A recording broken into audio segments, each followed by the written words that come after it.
ସୁନାର ଦର ଯେଉଁଭଳି ଭାବରେ ଆକାଶ ଛୁଆଁ ହେଇଛି, ସାଧାରଣ ମଣିଷଟିଏ ସୁନାଟିଏ କିଣିବା ପାଇଁ ସାତ ସ୍ୱପ୍ନ ବୋଲି ଭାବୁଛି। କିନ୍ତୁ ଏ ସାତ ସ୍ୱପ୍ନକୁ ଦୂର କରିବା ପାଇଁ ବର୍ତ୍ତମାନ ବଜାରରେ 1 ଗ୍ରାମ ଗୋଲ୍ଡ ଆଭେଲେବୁଲ ହୋଇପାରିଛି। ତେବେ ଆମେ ବର୍ତ୍ତମାନ ଅଛୁ ଆଲିବାବା ଖଜନା, ଯେଉଁଠିକି ଆପଣମାନେ ଦେଖିବେ 1 ଗ୍ରାମ ଗୋଲ୍ଡର ଭରପୁର ସମ୍ଭାର। ତେବେ ଆମ ସହିତ ଅଛନ୍ତି ଆଲିବାବା ଖଜନାର ଯିଏ ଅଛନ୍ତି ମାଲିକ, ଆମେ ତାଙ୍କ ସହିତ ସିଧାସଳଖ ଆଲୋଚନା କରିବା। ଆଜ୍ଞା, ଡୁମାଣି ଟିଭିକୁ ଆପଣଙ୍କୁ ସ୍ୱାଗତ। ଆଜ୍ଞା ନମସ୍କାର। ଆପଣଙ୍କୁ ଆଜ୍ଞା ମୁଁ ହେଉଛି ଆଲୋକ ମହାନ୍ତି, ଆଲିବାବା ଖଜାନା ଓନର ମୁଁ। ଆପଣ ଆଲିବାବା ଖଜାନା ଏଠି ସବୁ ଆପଣ ଦେଖିପାରୁଥିବେ, ସବୁ ଦୁବାଇର ମାଲ ଅଛି। ଆଉ ୟାର ଚାହିଦା ଏତେ ବଢ଼ିଯାଇଛି ଯେ ଯାହାକି ଗୋଟେ ଗରିବ ଲୋକ ବି ସୁନାର ଦାମ ଏତେ ବଢ଼ିଯାଇଛି ଯେ ଗୋଟେ ଗରିବ ଲୋକ ମଧ୍ୟବର୍ତ୍ତୀ ଲୋକ ବି ସୁନା କିଣିବାକୁ ପାରୁନାହାନ୍ତି। ତେଣୁ ଅବି ଆଜିକା ସୁନା ଦାମ ହେଉଛି 14,000 ଟଙ୍କା ଗୋଟେ ଗ୍ରାମକୁ। ଗୋଟା ଗ୍ରାମ କାମ କଲେ ଆପଣଙ୍କ ମଜୁରୀ 1,000 ଟଙ୍କା, କିନ୍ତୁ ଏଠି ମାତ୍ର 100 ଟଙ୍କାରେ 1 ଗ୍ରାମ ଆପଣ ଗୋଟା ଗ୍ରାମକୁ 100 ଟଙ୍କା। ତେଣୁ ଆପଣ ଏଠି ସବୁ ଭେରାଇଟି ଆପଣ 5,000 ପିସ୍ ମୋ ପାଖରେ ରାଣିଆର ଅଛି, ନେକଲେସ୍ ଅଛି, ଆପଣ ଚିକ ଅଛି, ଚେନ୍ ଅଛି, ମୁଦି ଅଛି। ଆପଣଙ୍କର 1 ଗ୍ରାମର 1 ଗ୍ରାମ ଗୋଲ୍ଡ ପ୍ଲେଟେଡର ଆପଣଙ୍କର ଦେଖିପାରୁଥିବେ ଥାଳି ତାଟିଆ ଗ୍ଲାସ୍ ଅଛି। ଆଉ ଆପଣଙ୍କର ଘର ସଜା ଜିନିଷ ଆପଣଙ୍କ ମୂର୍ତ୍ତି ଅଛି, ଘଡ଼ି ଅଛି, ପରଫ୍ୟୁମ୍ ଅଛି, ଆପଣଙ୍କର ବହୁତ ଜିନିଷ, ଆପଣଙ୍କ ମୁଦି ଅଛି। ଆପଣ ବହୁତ ଏ ଜିନିଷ ଏତେ ଚାହିଦା ହେଇଯାଇଛି ଯେ କି ମୁଁ କଟକରେ ପ୍ରଥମ 3 ବର୍ଷ ତଳେ ଦୋକାନ ଖୋଲିଛି ଆଜିକୁ ବକ୍ସି ବଜାର ଛକ ପୋଷ୍ଟ ଅଫିସ ସାମ୍ନାରେ। ଯାହାଫଳରେ ୟାର ଏତେ ଚାହିଦା ବଢ଼ିଯାଇଛି ଯେ ମୁଁ ବାଧ୍ୟ ହୋଇକି ମୋ ଘର ପାଖରେ କେଶରପୁରରେ ଗୋଟେ ବଡ଼ ଆକାରର ଦୋକାନ ଖୋଲିଲି, ଯେହେତୁ ସମସ୍ତେ ଏଠି ଆସିପାରିବେ। ଆଉ ଏକଦମ ସହଜ ବାଟ। ଆପଣ ଜାଣିଥିବେ ଆଲୋକ ଫର୍ଣ୍ଣିଚର କେଶରପୁରରେ, ସେଇଠି ଆଜ୍ଞା ତଳେ 2,000 ସ୍କୋୟାର ଫୁଟର ଏ ଦୋକାନ ହେଇଛି। ଆପଣ ଏଠାରେ ଆଇଲେ ସବୁ ଜିନିଷ ସୁଲଭ ମୂଲ୍ୟରେ ପାଇପାରିବେ। ଆଉ ୟା ଦେହରେ ଆମେ ଆଜ୍ଞା ଆପଣଙ୍କୁ ଲାଇଫ ଲଙ୍ଗ ଗ୍ୟାରେଣ୍ଟି ବି ଦଉଛୁ। ଯେତେବେଳେ ଆପଣଙ୍କର ଛାଡ଼ିବ ଆପଣ ଆଣିକି ଦେବେ, 30 ଟଙ୍କା ଗ୍ରାମ ପଡ଼ିବ। ଆପଣ ଆଜି ଦେବେ, ଫେର କାଲି ନେଇଯିବେ। ତେଣୁ ଆପଣଙ୍କୁ ଫେର ସୁନା ପାଣି ଚଢ଼େଇକି ଆମେ ଦେଇଦେବା। ଆପଣଙ୍କ ଦେହରେ ମୁଁ ଦେଖିପାରୁଛି ଦଉଡ଼ି ମୋଟାର ଆପଣ ପିନ୍ଧିଛନ୍ତି। ଇଏ କଣ 1 ଗ୍ରାମ ସୁନା ନା ଗୋଲ୍ଡ କଣ ଜାଣେ? ଆଜ୍ଞା କଟକରେ ସମସ୍ତେ ମତେ ଜାଣିଛନ୍ତି, ମୁଁ ଗୋଲ୍ଡ ମ୍ୟାନ ବୋଲି ପରିଚିତ। ଇଏ ଆଜି ନାହିଁ, ମୁଁ ଆଜିକୁ 40 ବର୍ଷ ହେଲା ପିନ୍ଧି ଯାଉଛି। ତେଣୁ ମୋ ମନରେ ପ୍ରଶ୍ନ ଉଠିଲା ଯେ ମତେ ଖାଲି ଲୋକ ଗୋଲ୍ଡ ମ୍ୟାନ କହୁଥିବେ, ତେଣୁ ସମସ୍ତେ ଯେମିତି ଗୋଲ୍ଡ ମ୍ୟାନ ହେବେ ସେଇ ଧାରଣାଟା ମୋ ମୁଣ୍ଡରେ ଆସିବାରୁ ମୁଁ ଏଇ ଜିନିଷ ଦୋକାନ କରିବାକୁ ଚାହିଁଲି। ତେଣୁ ସମସ୍ତେ ପିନ୍ଧିକି ଗୋଲ୍ଡ ମ୍ୟାନ ହୁଅନ୍ତୁ, ସେଇଥିପାଇଁକା ମୁଁ ଏ ଦୋକାନ ଖୋଲିଛି।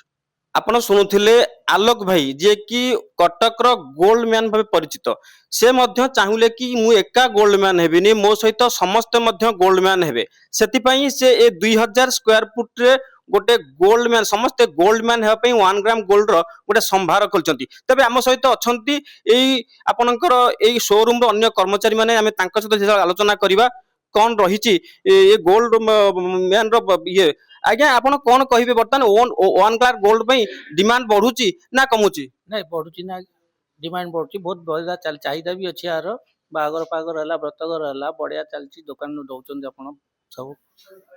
ଆମେ ଆମେ ଜାଣିପାରୁଛୁ ଯେ ବର୍ତ୍ତମାନ ଗରିବ ଲୋକମାନେ ହୁଏତ ୟା ଭିତରକୁ ପ୍ରବେଶ କରିବା ପାଇଁ ଟିକେ ସଂକୋଚ କରିବେ, କିନ୍ତୁ ଆପଣଙ୍କ ମତରେ କଣ, ଗରିବ ଲୋକ ଆସୁଛନ୍ତି ନା ନାଇଁ ସଂକୋଚ କରି ପଳଉଛନ୍ତି? ସବୁ ପରିଚିତ ଲୋକ ସବୁ ଆସୁଛନ୍ତି, ଗରିବ ବଡ଼ ଲୋକିଆ ସମସ୍ତେ ଆସୁଛନ୍ତି।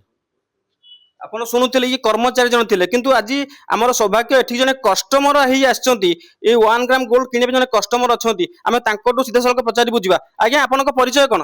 ମୋର ଦୀପକ କୁମାର ସାହୁ, ମୁଁ କନ୍ଦରପୁର ଆସିଛି। ଆମର ସେଠି ଗୋଲ୍ଡ ମ୍ୟାନ ଯେଉଁ ଆମର ଆଲୋକ ଭାଇ ଅଛନ୍ତି ତାଙ୍କ ବିଷୟରେ ଶୁଣିକି ଆସିଲି। ଆଉ ତାଙ୍କର ବଡ଼ ସୋରୁମ୍ ଏଠି ହେଇଛି କେଶରପୁରରେ, ସେଠି ଦେଖିବାକୁ ଆସିଛି ଏବଂ କିଛି ପରଚେଜ କରିକି ସେଠି ସେ ମଫସଲ ଅଞ୍ଚଳ ଆମର କନ୍ଦରପୁର ତ ରୁରାଲ ବେଲ୍ଟ, ସେଠି କିଛି ଗୋଟେ ବ୍ରାଞ୍ଚ ଖୋଲିବି ବୋଲି ତାଙ୍କର ଆଡଭାଇଜ ନେବାକୁ ଆସିଛି।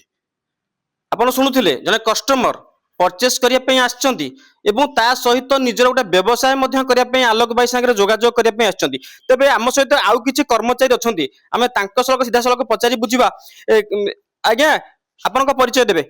ମୋ ନାଁ ଅଛି ସବୁ ଆଜ୍ଞା, ପୁରା ନାଁ ଅଛି ସୈୟଦ ସବିର। ତାପରେ ଏଇଟା ଆଜ୍ଞା ଗୋଲ୍ଡ ମ୍ୟାନ ଅଛି, ମୁଁ ଏଠି ସର୍ଭିସ କରୁଛି 33 ବର୍ଷ ହେଲାଣି। ଆଉ ୟାର ବହୁତ ଚାହିଦା ବଢ଼ିଯାଇଛି, ବୁଝିପାରିଲେ କି ନାହିଁ। ଯେକୌଣସି ଅବିକା 1,40,000 ଟଙ୍କା ସୁନା ଗ୍ରାମ ଅଛି, ଆପଣଙ୍କର ଇଏଟା ପଡ଼ିବ ଆପଣ 100 ଟଙ୍କା ଗ୍ରାମ। ଆଚ୍ଛା, ଆପଣ 30 ବର୍ଷ ହେଲା କାମ କଲେଣି, ଆପଣଙ୍କ ମାଲିକ ଗୋଲ୍ଡ ମ୍ୟାନ, ଆଜ୍ଞା ଆପଣ କେମିତି ଭାବନ୍ତି ମାଲିକ ଆପଣଙ୍କର? ଆଜ୍ଞା ବହୁତ ଭଲ ଅଛନ୍ତି ଆଜ୍ଞା, ସବୁ ଠିକ ଅଛି, ବେପାର ବି ଭଲ ହଉଛି, ସେଥିପାଇଁ ଏଇଟା ଆମେ ଦୁନ୍ତି ଆଉ।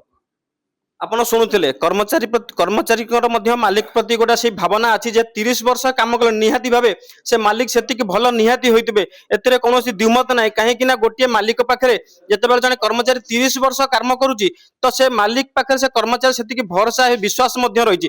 ତେବେ ଆମ ସହିତ ଆଉ କିଛି ଅଛନ୍ତି କର୍ମଚାରୀ ମାନେ ୱାନ୍ ଗୋଲ୍ଡ ଗ୍ଲୋରେ ଯେ କାମ କରୁଛନ୍ତି ସେ କିଛି କର୍ମଚାରୀ ଅଛନ୍ତି।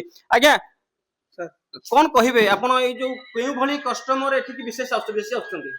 ସବୁ ପ୍ରକାର କଷ୍ଟମର ଆସୁଛନ୍ତି ଆଜ୍ଞା। ବଡ଼ବଡ଼ିଆ ବି କଷ୍ଟମର ଆସୁଛନ୍ତି, ମିଡ଼ିୟମ କ୍ଲାସ କଷ୍ଟମର ଆସୁଛନ୍ତି। ଅବିକା ତ ୟାର ଚାହିଦା ବଢ଼ିଯାଇଛି, ସମସ୍ତେ ଆସୁଛନ୍ତି। ସକାଳୁ ଦୋକାନ ଖୋଲୁ ଖୋଲୁ କଷ୍ଟମର ଲାଗୁଛନ୍ତି ଆଜ୍ଞା। ଆଉ ଆମର 1 ଗ୍ରାମର ବହୁତ ମାନେ ଲୋକଙ୍କୁ ଚଏସ୍ ହେଇଯାଇଛି, ଲୋକ ଆସିକି ବହୁତ ନେଉଛନ୍ତି। ଆପଣ ଶୁଣୁଥିଲେ ଏ କର୍ମଚାରୀ ମାନେ ହୁଅନ୍ତୁ ବା ଏଠିକି ଯୋଉମାନେ କଷ୍ଟମର ହେଇକି ଅଛନ୍ତି ସେମାନେ ହୁଅନ୍ତୁ ବା ଯିଏ ଅଛନ୍ତି ଗୋଲ୍ଡ ମ୍ୟାନ ଆଲୋକ ଭାଇ, ସିଏ ବି ମଧ୍ୟ କହୁଥିଲେ ଯେ 1 ଗ୍ରାମ ଗୋଲ୍ଡ ପ୍ରତି ଲୋକମାନଙ୍କର ଭରସା ଗୋଟେ ଆସୁଛି, ଲୋକମାନଙ୍କ ମନରେ ସେତିକି ବିଶ୍ୱାସ ଆସୁଛି। କାହିଁକି ନା ସୁନା ଦର ଯେଉଁଭଳି ଭାବରେ ଆକାଶ ଛୁଆଁ ହେଉଛି, ତେଣୁ ଲୋକମାନେ ସାଧାରଣତଃ 1 ଗ୍ରାମ ଗୋଲ୍ଡ ପ୍ରତି ବେଶୀ ଆକୃଷ୍ଟ ହେଉଛନ୍ତି।